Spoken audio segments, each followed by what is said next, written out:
Buenos días, iglesia. El Señor les bendiga a todos y bienvenidos todos a la casa del Señor.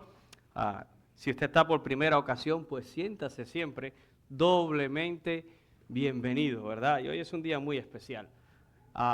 Lo primero que quiero hacer, antes que nada, es contestar algunas preguntas que me han estado haciendo muchísimas personas. ¿Cómo estuvo, pastor, lo del viernes, lo de los matrimonios?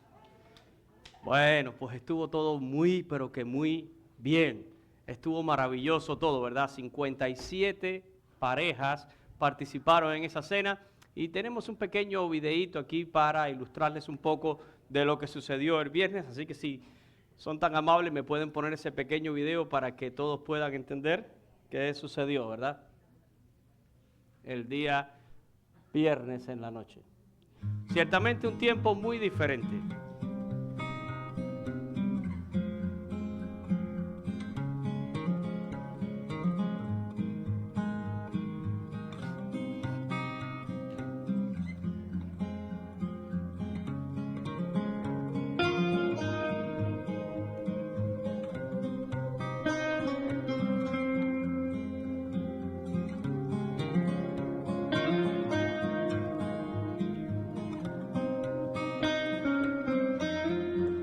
O sea, estaba pasando muy bien, parece.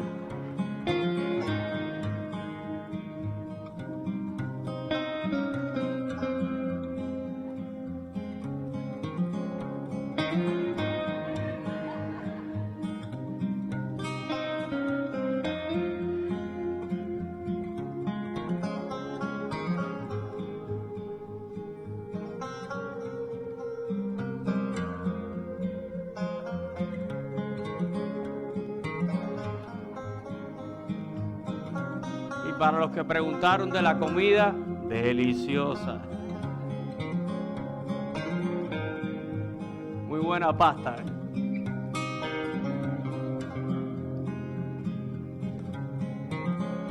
Cocinadita y al momento para todos.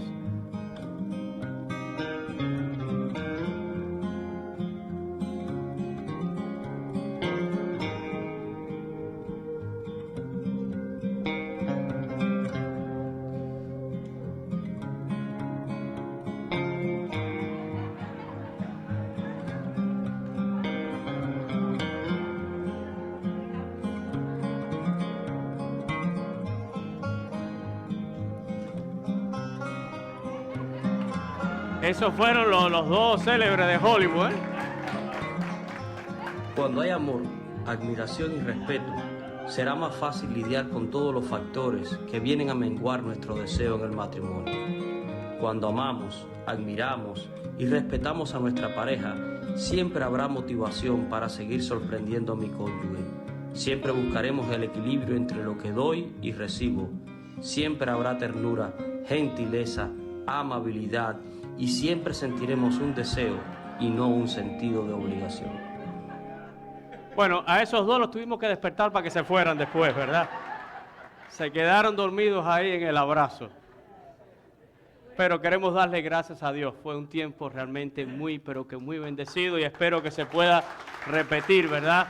Cada año y que podamos incorporar cada vez más matrimonios. Donde hay matrimonios saludables, habrá iglesias saludables, habrá una sociedad saludable, habrá naciones saludables, ¿verdad?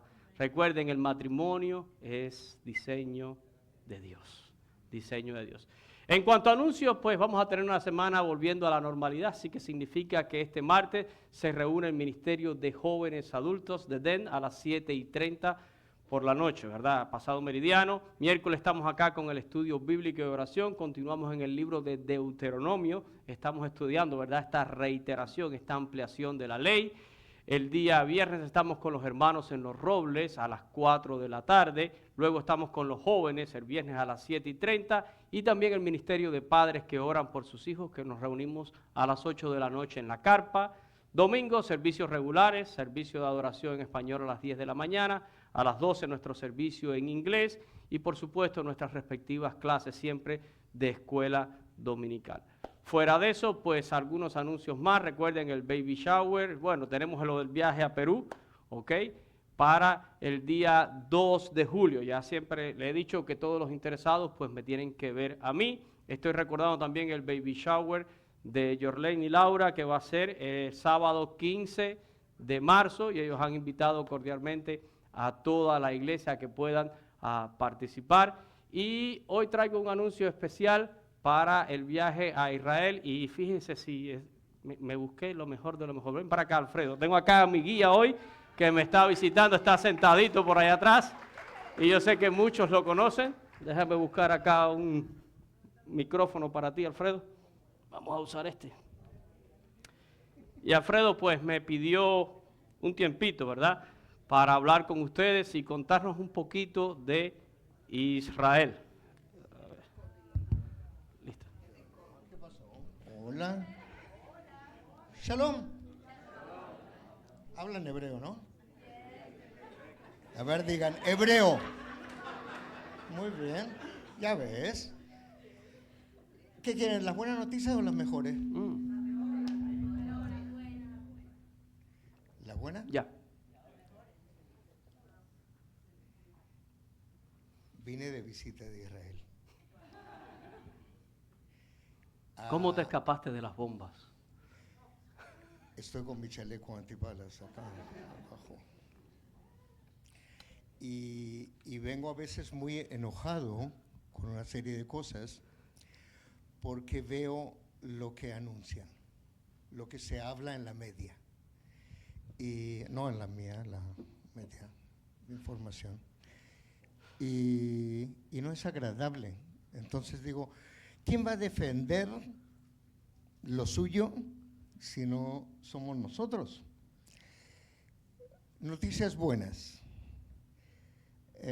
No voy a hablar de política, pero ha habido unos inconvenientes con el gobierno anterior con respecto a armamento para Israel, que es lo que la gente escuchó. Pues el día de ayer llegó todo el armamento que precisábamos en Israel. Por ejemplo, escuché el noticiero, pues estoy acá hace unos días, escuché en el noticiero que están hablando porque el Hezbollah y que se cierran las negociaciones, porque tenían un acuerdo de cantidad de días. Señores, el Hezbollah está con problemas porque ustedes no recibieron la noticia que antes de ayer el Hezbollah se animó a atacar al UNIFIL, a las tropas de las Naciones Unidas. Entonces salió a defender el ejército del Líbano. ¿Por qué no comenta esto la televisión y la media de Estados Unidos? No tengo idea. Pero la gente queda preocupada con dos elementos. Creo que conocen un poquito de Israel, ¿no es cierto? El mapa aunque sea. El Hezbollah está en el norte. Siria se hizo cargo de acabar con el gobierno que tenían, un gobierno de 54 años de dictadura, y tienen muchísimos problemas para solucionar sus problemas personales. Decidieron que Israel no es el issue, no es el tema. Entonces, Siria está con sus problemas, tiene que reorganizarse, o sea que ya no es problema Siria. Irán no quiere meterse con un señor bastante especial llamado Trump. No sé si escucharon hablar de él. Yeah. Entonces dijeron, tenemos problemas porque hay que pagar, porque los impuestos, porque las cuestiones, porque los derechos de las bombas nucleares. Entonces Irán no es problema. El Hezbollah está con mucho miedo porque había Hezbollah en Siria y se tiene que remover para evitar problemas con la Siria que está moviéndose y está creciendo. El UNIFIL y el Líbano está acabando con el Hezbollah. Trump está amenazándoles también. O sea que está terminado el tema en el norte del país. La única situación que queda se llama la Franja de Gaza. En la Franja de Gaza viven más de 2 millones de palestinos, los cuales han recibido un golpe muy duro. Este golpe muy duro, saben que no tiene vuelta atrás. Se le permitió, por este acuerdo que hay de Israel, que esta gente pueda volver a sus casas a la parte norte. Cuando estaban volviendo a la parte norte, se encontraron con un problema. No tienen casa, no tienen agua, no tienen energía, no tienen manera de vivir. La Franja de Gaza, el Hamas, que es la organización que estaba dominando, tiene un problema. Dice, es por culpa de Israel. Nosotros siempre tenemos la culpa. Está todo bien. ¿Cuál es la culpa? Que no llegó suficiente ayuda humanitaria. No es nuestra culpa. Que no ha llegado suficiente techo y remedios y qué sé yo. No es nuestra culpa. ¿Cómo se soluciona el problema? Les digo la solución, pero en secreto, no le cuentan a nadie. No salió en los periódicos de acá. El 27 de febrero, dentro de 10 días, 10 o 11, hay una reunión, cumbre de todos los países árabes para solucionar el problema de la Franja de Gaza y para dar apoyo y toda la ayuda que se precisa. ¿Por qué la media todavía no está hablando? No tengo idea. Lo único que recibieron ustedes es que dijeron que Egipto no aceptó venir a Estados Unidos a encontrarse con Trump. ¿Entendieron por qué? Porque quiere venir con una respuesta para que todos los países árabes colaboren para levantar la Franja de Gaza. Finalmente se despertaron, finalmente terminó la situación. ¿Quedó claro más o menos el concepto? Y si ustedes creen que yo vine para acá para hablar de eso, están locos. Estamos en contacto con Pastor. Sabemos con Pastor que hay un programa de actividades que tiene que ver con la iglesia, que tiene que ver con los sermones y que tiene que ver también con un paseo a Israel. Por casualidad soy guía de Israel. Por casualidad vivo en Israel hace unos cuantos años. Si ustedes quieren saber cuál es el mejor momento para ir a Israel, es antes que sea cuando hay toda la multitud. Porque algunos estuvieron en Israel, ¿cierto? Levanten la mano los que estuvieron en Israel, por favor. Dense vuelta a los otros, miren, miren. Si yo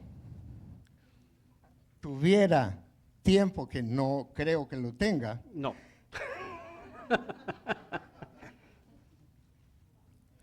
Les haría escuchar lo que piensa la gente cuando visita Israel.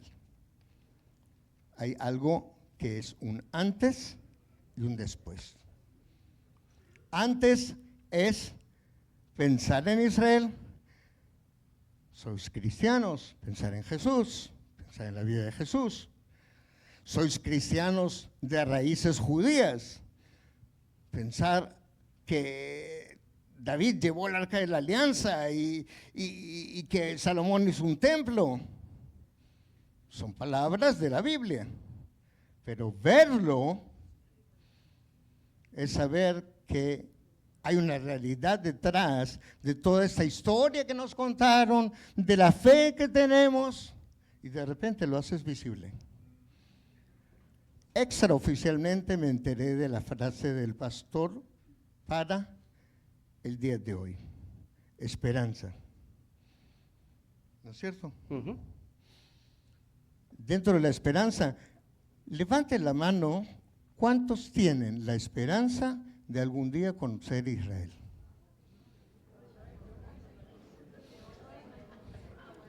En inglés se dice I rest my case. Lo estoy diciendo para que tomen conciencia. Mañana te enfermas. Mañana se te complicó alguna cosa en la vida. Mañana no lo sabes. Lo digo por experiencia personal. Días atrás tuve una situación que nunca imaginé. Y empiezas a reflexionar y decir, ¿por qué no lo hice? Y si es por dinero, recuerden una famosa frase. Si te moriste y te sobró dinero, hiciste mal la cuenta. Así que, señores, tienen regalito los que se anoten hoy para el viaje a Israel. Y los dejo. Espérate, no te vayas, no te vayas. Hablando de esperanza, hay algo que también que quería compartir porque me toca de cerca, ¿no? ¿Se recuerdan? Hace exactamente un año estuve en Israel, la última vez que estuve en Israel, que no fue en un grupo peregrino, fui en un viaje de apoyo, de solidaridad con Israel. Y se recuerdan, quizás algunos se acuerdan de este personaje porque yo puse esa foto para ustedes. Y les hablé que era un padre que tenía sus 2 hijos secuestrados. Estamos hablando de esperanza, ¿no? Tenía 2 hijos secuestrados. Él es judío, también de origen argentino. Y él nos contó su historia. Hacía 5 meses aproximadamente en aquel momento. No sabía nada de sus hijos. Uno de ellos fue uno de los que entregaron ayer. Se llama Yair. Y el otro se llama Eitan.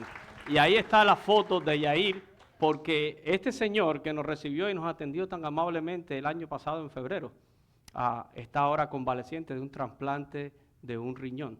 Y su hijo fue a visitarlo al hospital. Todavía le queda otro hijo que sabemos ahora que está vivo, quizás sale en esta segunda fase de intercambio y demás, pero qué interesante, casi 500 días después.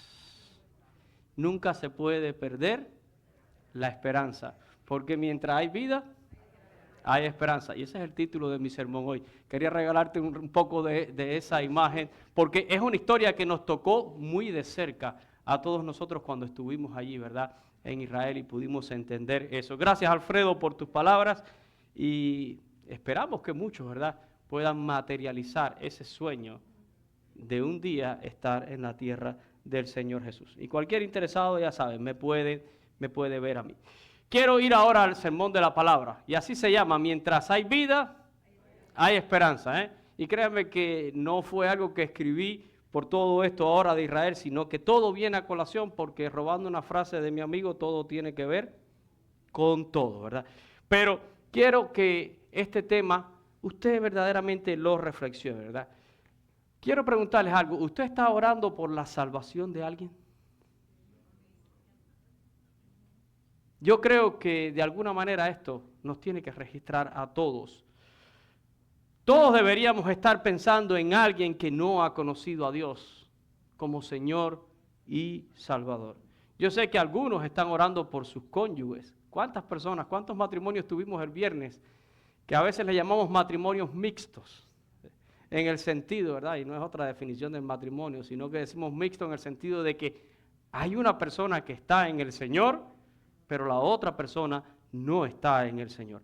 Otros oran por sus hijos. Otros están orando por sus hijos, otros oran por un hermano, otros están orando quizás por su padre o por su madre, o por un pariente, o por un vecino, o por un compañero de trabajo, o por un amigo. Y si usted no está orando por la salvación de nadie, entonces usted tiene que revisarse usted mismo, ¿verdad? Porque yo creo que sería lo más egoísta que pudiéramos ser como seres humanos.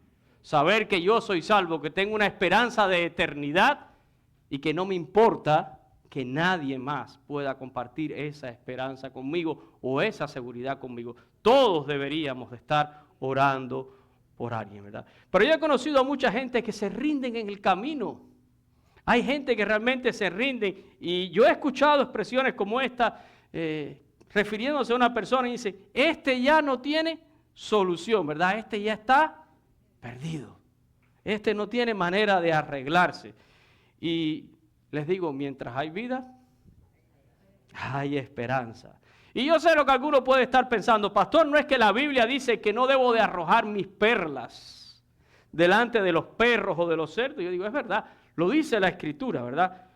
Y a veces es difícil insistir en alguien que una y otra vez menosprecia la palabra del Evangelio, pero eso no quita la responsabilidad de seguir orando. Eso no quita nunca la carga del corazón por la salvación de otra persona que realmente aprecio, que la quiero, que me interesa.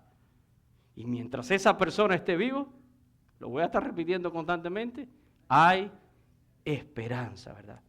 Miren, el día que la vida de esa persona termine, el día que eso llegue, esa persona no tendrá otra cosa que una expectativa ¿de qué? De condenación eterna. Y ese momento será demasiado tarde. La Biblia dice que viene un día donde toda rodilla se va a doblar y toda lengua, ¿verdad? Va a tener que confesar que Jesús es el Señor, para la gloria de Dios Padre. Pero aquel que le llega a la muerte y no ha conocido a Cristo no tiene otra expectativa que no sea condenación eterna. Y yo lo he dicho muchísimas veces aquí, me he cansado de decirlo, ¿verdad? No abrigue falsas esperanzas. Porque lo peor que puede pasarnos es vivir una vida engañados y con falsas esperanzas. Siempre estoy diciendo, olvídese de esas frases piadosas cuando alguien muere y dicen, ya descansó. La Biblia me enseña que hay gente que han muerto y no están descansando. Ya pasó a una mejor vida. Bueno, cuidado, que algunos no han pasado a una vida que es mejor.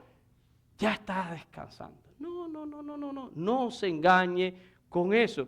Y algunos pudieran decir, eso que usted está diciendo es un poco cruel e insensible. Y puede lastimar a alguien. Porque mire, si usted supiera que a mí se me ha muerto fulanito, menganito, un ser querido, un ser allegado, y eso que usted está diciendo me suena ofensivo, pastor. Déjeme decirle que yo no quiero nunca ofender a nadie. Mi intención jamás es lastimar a nadie. Pero tampoco mi intención es mentirle a las personas acerca de la salvación. Yo prefiero que usted se enfade conmigo. Yo prefiero que usted se enoje conmigo, que reflexione y arregle su situación con Dios antes de mentirle o adularle para que usted tenga una expectativa equivocada acerca de la salvación. Probablemente de su propia salvación o de la salvación de un ser querido. Así que no viva, ¿verdad?, del romanticismo. Algunas veces nosotros vivimos de cierto romanticismo. A veces decimos, no, el problema es que, sí es salvo, porque mira, cuando era chiquito, él venía a la iglesia y escuchaba la palabra. Muchos han venido a la iglesia de chiquitos, ¿saben por qué? Porque papá y mamá te cogían por el brazo y te traían a la iglesia y tú eras niño y te ponían y decías y repetías. Y la pregunta es, ese niño cuando creció, ¿dónde está? ¿Está ahora en Cristo? ¿Está ahora en la iglesia?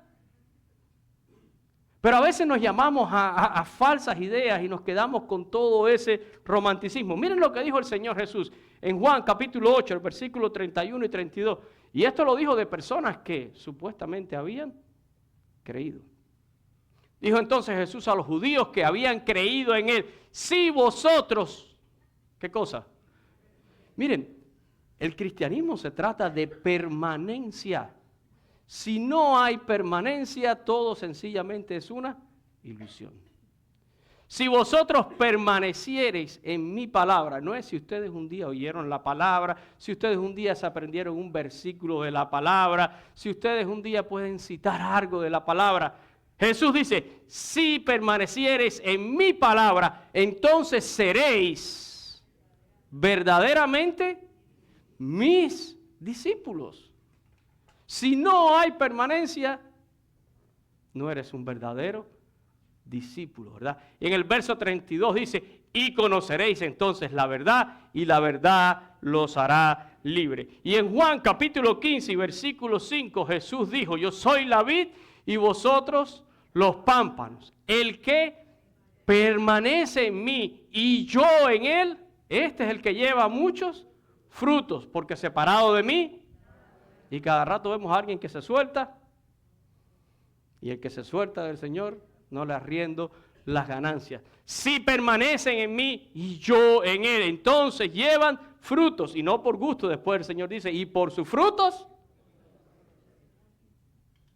¿qué historia me van a venir a hacer? De que yo soy más creyente que Abraham y tengo más fe que Abraham. Y a veces cuando miramos entonces en tu vida tienes menos frutos que la higuera que Jesús maldijo. Estás vacío. ¿De qué estamos hablando en muchas ocasiones, verdad? No viva de ideas románticas. Y hay muchas de estas ideas románticas. No, él pasó al frente para recibir el Señor, o alzó un día la mano para recibir a Cristo, ¿verdad? Y él tiene una Biblia en su casa y cada rato lee la palabra. Y yo pudiera enumerar muchísimas falsedades que el enemigo ha puesto a veces en la mente de las personas, y entonces nos lleva a un sentido de conformidad, porque pensamos, no, él no está yendo, él no esto, él no aquello, pero él es cristiano,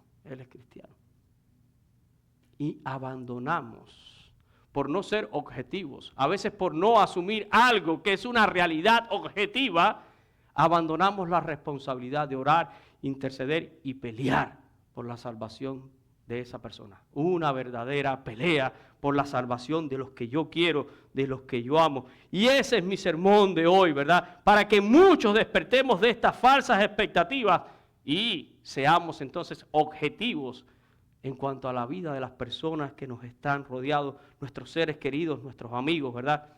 Que están perdidos y necesitan a Cristo Jesús. Y yo sé que es una palabra dura. Y créanme que a mí me toca. Ustedes creen que yo no tengo familia. Y ustedes creen que yo no tengo inconversos en mi familia. Y que yo no tengo seres queridos cercanos que yo sé que no están caminando con el Señor. Y no creen ustedes que yo tengo también amigos y conocidos y gente que quiero y estimo muchísimo y que sé que si se mueren ahora, no estarán en la eternidad. Por lo menos no estarán en la eternidad con el Señor.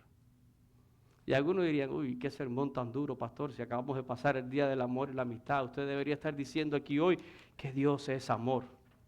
Y es verdad que Dios es amor, pero también dice la Biblia que es fuego consumidor. Y si usted ama a alguien, si usted quiere a alguien y esa persona no conoce a Cristo, lo mejor que usted puede hacer es hablarle del Evangelio, es orar por la salvación de esa persona. Y si le quiere regalar unos chocolates, perfecto, eso va a redondear. Pero por favor, háblele de Jesús, háblele de su condición de pecador delante de Dios, háblele de la gracia de Dios que nos da por medio del sacrificio de su Hijo Jesús en la cruz del Calvario. Porque mientras hay vida, hay esperanza. Mientras hay vida, hay esperanza, ¿verdad? Quiero que pensemos hoy en esta historia que leíamos en la lectura devocional, la historia del rey David. David había cometido un gran pecado a los ojos de Dios. Había cometido adulterio porque tomó la mujer ajena, tomó la mujer de Urías, Eteo. Y no solo comete este adulterio, sino que para poderse quedar con ella, manda a matar a Urías y sus manos quedan manchadas de sangre. Y esto tendrá consecuencias delante de Dios, porque Dios es juez justo y sus juicios son justos. Y Dios envía al profeta Natán, y el profeta Natán amonesta a David y le dice, Dios ha remitido tu pecado, tú no vas a morir por esto, pero el hijo que va a nacer de esta relación, ese hijo no vivirá. Versículos 13 y 14. Entonces dijo David a Natán, pequé contra Jehová, y Natán le dijo a David, también Jehová ha remitido tu pecado, no morirás. Verso 14, mas por cuanto con este asunto hiciste blasfemar a los enemigos de Jehová, el hijo que te ha nacido ciertamente morirá. Y yo sé lo que están pensando ustedes y lo que dirían muchos de ustedes. Esto no es justo. Esto no es justo. El que tiene que morir es David, porque ese niño no tiene ninguna culpa. Claro, usted está juzgando, siempre digo esto los miércoles, ¿verdad? Nosotros juzgamos con nuestra mente occidental, con ese sentido profundo humanista que nos han impartido, y estamos juzgando cosas que ocurrieron miles de años atrás. Pero miren lo que dice el verso 15. El verso 15 dice, y Natán se volvió a su casa y Jehová, Dios, hiere al niño que la mujer de Urías había dado a David y enfermó gravemente. Dice el texto que es Dios el que hiere al niño. Y algunos dirían, pues a mí no me gustaría tener una relación con un Dios que hiere a un niño. Le digo, yo a usted no me metería a juzgar los juicios de Dios, ni a cuestionar a Dios, ¿verdad? No lo haga, ¿verdad? Porque Dios sabe lo que hace y sabe por qué lo hace. Miren, ese niño sería un niño bastardo. Y la vida de ese niño, fuera de lo que era un matrimonio, hubiera sido una vida extremadamente difícil por las circunstancias en que él viene a este mundo. Y Dios soberanamente interviene y se lleva a este niño con él. No obstante, a donde yo quiero llegar con esta historia es al proceso entre que el niño enferma y el niño muere. Porque la Biblia nos dice que hubo un proceso de 7 días. Quiero que leamos los versículos del 16 al 19. Dice, entonces David rogó a Dios por el niño y ayunó David y entró y pasó la noche acostado en tierra. Y se levantaron los ancianos de su casa y fueron a él para hacerlo levantar, al otro día, ¿verdad? A hacerlo levantar de la tierra, mas él no quiso ni comió con ellos pan. Y al 7º día, o sea, 7 días pasó David en esta condición, al 7º día murió el niño.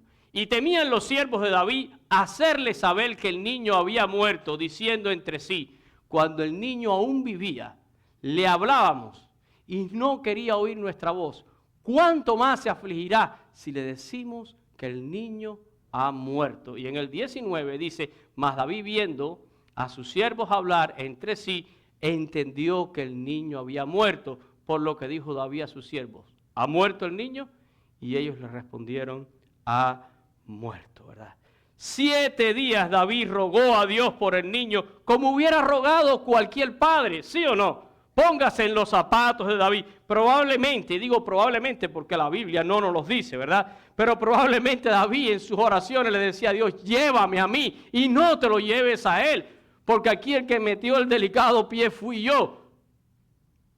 Podía haber sido parte de la oración, pero podemos entender el corazón de David. Y dice que David rogó por él 7 días. Y como humanos, nosotros nos aferramos a la vida. Nosotros nos aferramos a la vida y pensamos que no hay bien mayor que la vida física que nosotros poseemos. Porque a veces no tenemos ningún sentido de eternidad en nuestra vida y nos amarramos a lo que hoy tenemos, ¿verdad? Y luego dice el texto que cuando los ancianos, siervos de David, vieron a David postrado un día entero, al otro día quisieron que David se levantara, que comiera pan, y David dijo, no quiero, ni me voy a levantar, y allí continuó 7 días. Y cuando muere el niño, estos siervos empiezan a hablar entre sí y dijeron, este hombre no ha querido, ¿verdad? En 7 días, súper afligido, ¿cómo va a ser la cosa cuando se entere que su hijo ha fallecido? Y dice el texto que David vio a los siervos allí hablando entre ellos y pudo entender, y dijo, ya el niño ha muerto. Y directamente les preguntó, ¿ha muerto el niño? Y ellos le dijeron, sí, el niño ha muerto. Ahora, vamos a pensar un poquito más en estos 7 días. ¿Cómo estaría Betsabé con su hijo enfermo, viéndolo debilitarse, agravándose cada día más? Probablemente Betsabé estaría diciendo, ¿y dónde está David? Debería de estar aquí conmigo, ¿verdad? Acompañándome en este momento difícil. No parece muy lógico, ¿verdad? Y esta mujer, amén de que cometió su falta, ¿pueden entender ustedes el corazón de una madre que ha dado a luz un hijo y ha enfermado? Esta mujer está también en aflicción y probablemente le hubiera hecho bien si David hubiera estado a su lado, pero lo que nos dice el texto es que David estaba postrado en tierra y cuando se entera por fin que su hijo ha fallecido, David hace algo diferente, ¿verdad? Cuando le confirman que el niño ha muerto, David se levantó, dice el texto, se lavó, se ungió, se cambió de ropa y entonces se fue a la casa de Dios a adorar a Dios y después viene a su casa, pide pan y dice, y comió. El versículo 20 nos narra todo esto, ¿verdad? Pero nos narra también que sus siervos quedan perplejos mirando lo que está haciendo David. Y viene una pregunta, ahí en el versículo 21, dice que ellos le preguntaron, ¿qué es esto, verdad? ¿Qué has hecho? Cuando el niño vivía, tú ayunabas y llorabas, y ahora que ha muerto, te estás levantando, ¿verdad? Y comes pan. No era lo normal.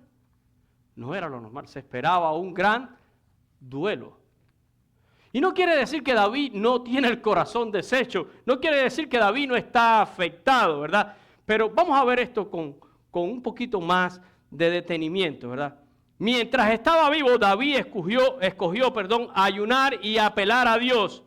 Y cuando le dicen que muere su hijo, y la muerte aquí es presentada como un hecho objetivo, es algo tan objetivo, murió el niño. Hay veces que nosotros no queremos aceptar la muerte como una cosa objetiva, ¿verdad? David se levanta, se lava, se unge, va a la casa de Dios, adora a Dios. Y alguna persona diría, ¿y cómo se puede adorar a Dios cuando uno está pasando por un momento como este? ¿Cómo se puede adorar a Dios? ¿Cómo puedes llegar después a tu casa sencillamente y pedir pan y sentarte a tu mesa y comer, verdad? ¿Cómo? El verso 22 nos da las respuestas de David a sus siervos. Miren, dice, y él respondió, viviendo aún el niño, yo ayunaba y lloraba diciendo, ¿quién sabe si Dios tendrá compasión? Lean el texto. ¿Quién sabe si Dios tendrá compasión de quién? ¿Qué estaría usted pidiendo? ¿Compasión para quién? Pero David nos dice que él estaba pidiendo compasión para él. ¿No le sorprende a usted eso? David está diciendo que Dios tenga compasión de mí y vivirá el niño. O sea que David está diciendo, la consecuencia de que Dios tenga compasión de mí puede ser la vida del niño, pero estaba pidiendo compasión para él. Y esto es sorprendente, ¿verdad? Esto es sorprendente. Pide compasión sobre su vida porque David se siente responsable delante de Dios. Y podemos entender el corazón de este hombre. Él está convencido de que si el niño moría, sería la consecuencia del justo juicio de Dios. Justo juicio de Dios. Pero también David está convencido de algo. ¿A dónde va a ir ese niño, verdad? Va a ir a la presencia de Dios. Y lo vamos a ver un poquito más adelante, ¿verdad? Si él vive, sería la consecuencia de que Dios tiene misericordia de mí. Pero creo que la clave está en el versículo 23. Vamos a leerlo, ¿verdad? Y vamos a ver algunos elementos aquí en este texto. Dice el verso 23, mas ahora que ha muerto, ¿para qué he de ayunar? ¿Podré yo hacerlo volver?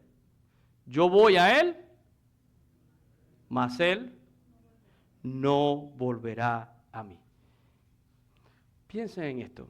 La muerte física es un hecho objetivo. La Biblia dice que todos un día vamos a morir, a no ser que el Señor regrese y usted esté en los días que la Biblia habla del regreso del Señor. Nadie sabe el día ni la hora. Pero al no ser eso, lo que establece la palabra de Dios es que todos un día vamos a morir. Es algo objetivo. Y la muerte física da comienzo a nuestra eternidad. La eternidad, nos guste o no nos guste, lo entendamos o no lo entendamos, estemos de acuerdo o no estemos de acuerdo, la palabra es clara en decirnos que la eternidad tiene dos destinos. Vida eterna unido a Dios por su amor, por su perdón expresado, ¿verdad?, en la muerte de su Hijo en la cruz, o condenación eterna, ¿verdad?, por el rechazo de la obra expiatoria de Cristo. No hay otra expectativa de eternidad que no sea esa. Así que todo lo que podemos hacer por la salvación de cualquier persona, usted lo tiene que hacer mientras esa persona esté viva. Tiene que hacerlo mientras esa persona esté viva. Porque el día que la persona muera, ya nada podremos hacer. Solo se lamentará de lo que quizás usted no hizo cuando la persona estaba viva, ¿verdad? Y David está entendiendo esto con mucha claridad. David es categórico en sus palabras, dice, mas ahora que ha muerto, y es una pregunta, ¿verdad? Una pregunta retórica, mas ahora que ha muerto, y es objetivo en asumir que su hijo ha muerto, la pregunta es obvia, ¿para qué he de ayunar? ¿Tiene sentido seguir ayunando? No. No se crea ese cuento, ¿verdad? De que alguien va al purgatorio y que después del purgatorio, a través de rezos y oraciones, lo podemos sacar del purgatorio y pagando. No. No es así. Es en vida. Es en vida. No tiene sentido seguir ayunando, no tiene sentido seguir llorando. Y luego hace una pregunta todavía más profunda y yo diría retórica, ¿verdad? ¿Podré yo hacerlo volver? ¿Cuál es la respuesta a eso? No, es un no rotundo. ¿Tiene David el poder de hacer regresar la vida de su hijo? No, no puedo hacer nada más. Así que David está convencido de que ha sido el juicio de Dios el que ha venido y ha tomado la vida de este niño. Y aunque esto es fuerte, aunque esto es severo, aunque esto hace sentir a David terrible, él no tiene duda de que su hijo fue llevado por el Señor, ¿verdad? A su presencia. Mire la última expresión del versículo 23. David dice, yo voy a él. Yo voy a él. Un día yo estaré donde él está. Pero ahora él no volverá a mí. Y aquí hay una doctrina importantísima, ¿verdad? Porque nadie va a regresar de la muerte así.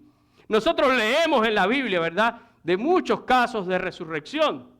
Leemos en el Antiguo Testamento algunos casos de resurrección, leemos en el Nuevo Testamento algunos casos de resurrección y los leemos porque Dios, por medio de esos casos, nos muestra su poder sobre la vida y la muerte. Pero no es la norma que el ser humano que se ha ido regrese. Y yo sé que hay muchos videos en YouTube del que dijo que se murió, que estuvo 3 minutos muerto y que de ahí arriba no lo quisieron y lo bajaron y lo devolvieron y el túnel y las cosas. Yo he oído de todo eso.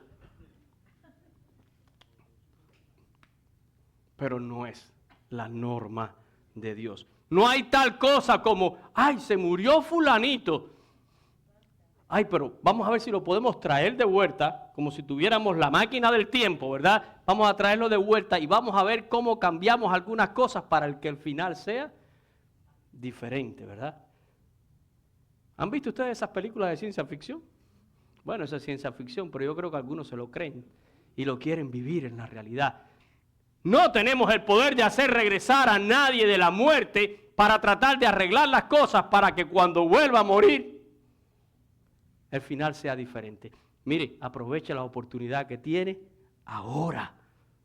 Se trata de aprender a aprovechar oportunidades cuando estamos en vida. Alfredo ahora nos estaba diciendo, ¿verdad?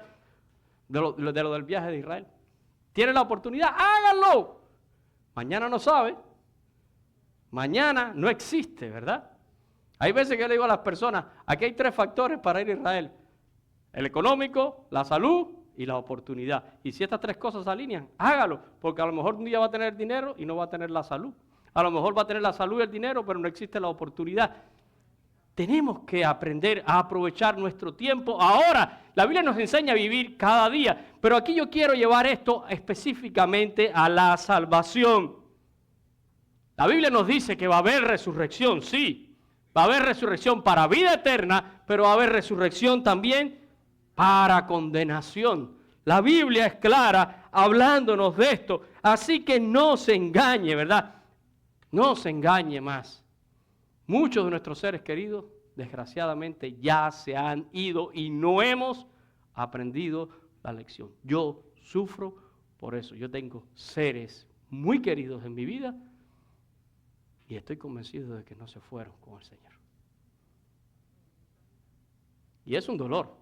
Y eso debería de motivarme para decirme, no me voy a permitir el lujo de que otro de mis queridos se vaya a la eternidad sin una seguridad de salvación, ¿verdad? No guarde falsas expectativas. David sabe que su hijo fue llevado por el Señor y está convencido que un día se va a reunir con él. No tiene dudas de eso, pero usted y yo, dígame que usted no tiene dudas sobre la salvación de alguien que está en su círculo cercano. ¿Habrá alguien aquí que se puede poner en pie y decirme, yo no tengo duda de nadie de los que está alrededor de mí? Yo sé que todos están asegurados. La gran realidad es que no. Todos tenemos duda de alguien que está en nuestro círculo.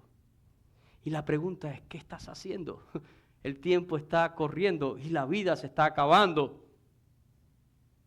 Pero mientras hay vida, hay esperanza, ¿verdad? La Biblia nos habla de un ladrón que fue crucificado al lado de Jesús y en el último instante de su vida alcanzó salvación, ¿verdad? Y yo creo que nosotros tenemos que ser como la viuda que insistía delante del juez, hazme justicia. Pelear. Nosotros tenemos que ser como Jacob cuando peleó con el ángel de Dios y le decía, y hasta que tú no me bendigas, yo no te voy a soltar, ¿verdad? ¿Pelea usted por la salvación de alguien? ¿O sencillamente usted se ha aferrado a que cuando era chiquito iba a la iglesia? Era una vez, pasó. Era un día alzó la mano. Él tiene una Biblia y cada rato la lee. ¿Quiere quedarse usted con ese romanticismo? Adelante. Siga viviendo de ilusiones, que de desengaño morirá. Como dice el refrán, ¿verdad? La muerte es objetiva. Y tenemos que ser objetivos con la salvación de nuestros seres queridos, ¿verdad? Miren, voy a hablar ahora en términos de migración para terminar ya. No existe un parol para el cielo. No existe parol para el cielo. No hay tal cosa como que yo apliqué y él aplica porque yo le pasé el parol. No es que tiene derecho porque es hijo menor de 21 años y soltero. No existe un parol al cielo. La Biblia nos habla de una ciudadanía, no de un parol, una ciudadanía en el cielo. Y yo lo que creo que mucha gente lo que aspiran a tener de Dios es un TPS. ¿Saben lo que quiere decir un TPS? Una protección temporal. Diosito, cuídame, bendíceme, ayúdame, prospérame en este tiempo mientras yo sigo haciendo con mi vida lo que me da la reverendísima gana. La gente quiere un TPS de Dios, pero Dios no ofrece TPS. Dios no ofrece nada temporal, lo que Dios ofrece es eterno. Y lo que Dios ofrece es una ciudadanía en el cielo. Una ciudadanía en el cielo. Y nosotros deberíamos de preocuparnos porque nuestros seres queridos, nuestros amados, nuestros íntimos, puedan tener una seguridad de salvación, ¿verdad? No se rinda con nadie, pelee, porque mientras hay vida, hay esperanza. Vamos a orar en esta mañana. Padre, te damos gracias por tu palabra, te damos gracias por esta historia de David. David sabía que el juicio que tú habías determinado era justo, correcto, pero aún así, mientras el hijo vivía, David tenía la esperanza y oraba y ayunaba. Y no se rindió. Aunque después tuvo que aceptar de manera objetiva que su hijo se había ido. Como nosotros tenemos que aceptar también de manera objetiva que muchos de nuestros seres queridos se han ido de este mundo sin conocer a Dios. Y eso, Señor, debe de motivarnos para pelear por nuestros seres queridos, por la salvación de nuestros seres queridos. Danos carga, Señor, por nuestras parejas, por nuestros hijos, por nuestros padres, amigos, parientes, por todos aquellos que decimos que amamos. Que podamos, Señor, doblar rodillas delante de ti interceder delante de ti, pelear contigo como peleó Jacob, una bendición. Que podamos insistir delante de ti como insistía aquella viuda, Señor, delante del juez, pidiendo, hazme justicia. Danos carga por nuestros seres queridos. Porque, Señor, mientras hay vida, hay esperanza. Que puedan llegar al conocimiento de la verdad y que esa verdad los haga libres para que puedan no solo conocer, sino permanecer y ser verdaderos discípulos tuyos. Bendice esta palabra y danos sentido de urgencia, porque no sabemos cuándo la vida se acabará. Pero mientras hay vida, Señor, hay esperanza. Oramos en el nombre de Jesús. Amén y amén. Dios les bendiga, mis hermanos. Con eso terminamos nuestro servicio.